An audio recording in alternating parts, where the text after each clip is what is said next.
اس پوری تاریخی روایت کا ذکر آتا ہے تو امیر معاویہ کی مخالفت بھی شروع ہو جاتی ہے.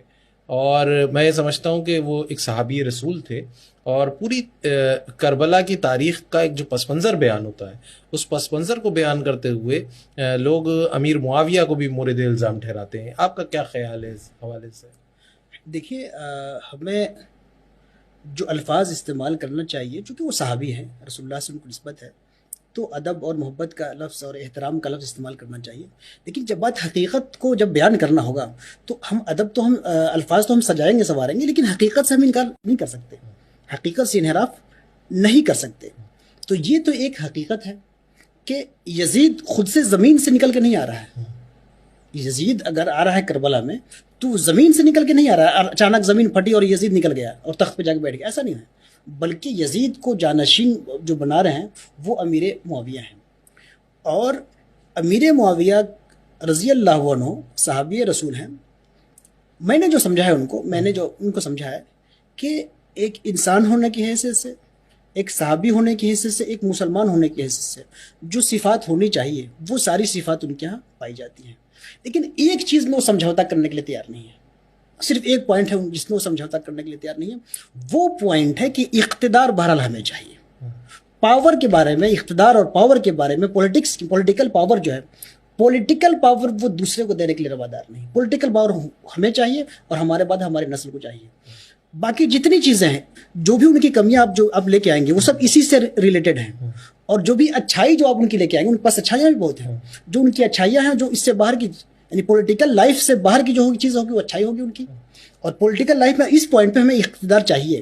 اس کے علاوہ پولیٹیکل لائف کا جو دوسرے اسپیکٹ ہیں کہ عوام کی خدمت کرنا، عوام کی سیوا کرنا، عوام کے ساتھ ہمدردی کرنا، عوام کی باتوں کو سننا، عوام کو انعام دینا، عوام کو معاف کر دینا. تو عوام کے ساتھ جتنے اچھے سلوک ہے، وہاں کے جو اپلفمنٹ ہے، وہاں کی ترقی ہے، یہ ساری چیزیں ان کے یہاں پائی جائیں گی. لیکن پاور ہمیں چاہیے، پاور بہرحال ہمیں چاہیے. تو جس کو کہتے ہیں کہ ملوکیت، خلافت اور ملوکیت، جو اسلام کا جو آئیڈیل پولیٹیکل سسٹم ہے اس کو خلافت کہتے ہیں. اور جو بادشاہوں کا نظام ہے کہ ہم بنے، ہمارے بعد ہمارا بیٹا بنے، بیٹا کے بعد ہمارا پوتا بنے، یعنی پوری حکومت ہم نے خاندان پہ اس کو ڈیپینڈ کر لیا. تو یہ معاملہ ہے حضرت امیر معاویہ کا. انہوں نے اس معاملے میں ان کو کوئی سمجھوتا نہیں کہ ہمارے بعد ہمارا بیٹا یزیدی بنے گا. اس لیے یزید جیسا بھی تھا وہ بیٹا ہے ہمارا، بس بیٹا بنے گا. تو اس میں بنیادی طور پہ جو یزید کو تخت پہ لانے والے تو آپ ہی ہیں. اب یزید جو کچھ کر رہا ہے وہ تو شروعات اس کی وہیں سے ہو رہی ہے.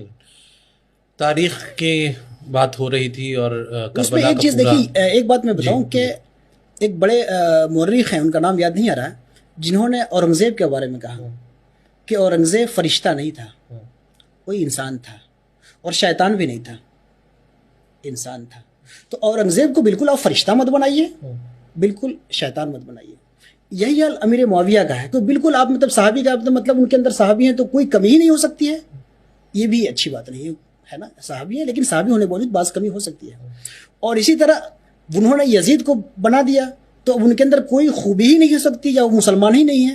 یہ بھی ایک افراط و تفرید کی جنگ ہے. نہ اتنا آگے بڑھیے، شدت ہے، نہ اتنا آگے بڑھیے کہ ان سے ان کا اسلام اور ان کی صحابیت لے لیجئے، اور نہ اتنے اس سائڈ میں آئیے کہ جو کرے کہیں کہ سب صحابی ہیں تو جو کر رہے ہیں سب صحیح. ایسا نہیں ہے. صحابی اگر شراب پی رہا ہے تو یہ گناہ ہوگا، اور صحابہ حضور پاک نے جو شراب کی جو سزا نافذ کی وہ صحابہ پہ ہی نافذ کی.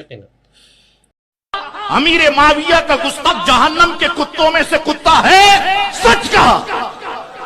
اب دوسری بات کوئی نہیں ہے. میرے اعلیٰ حضرت نے کہہ دیا، بات ختم. کتاب بند، ہماری آنکھیں بند. اللہ اکبر. یہی نسبت ہوگی انشاءاللہ جو کل ہمیں حضور کے قدموں تک لے جائے گا.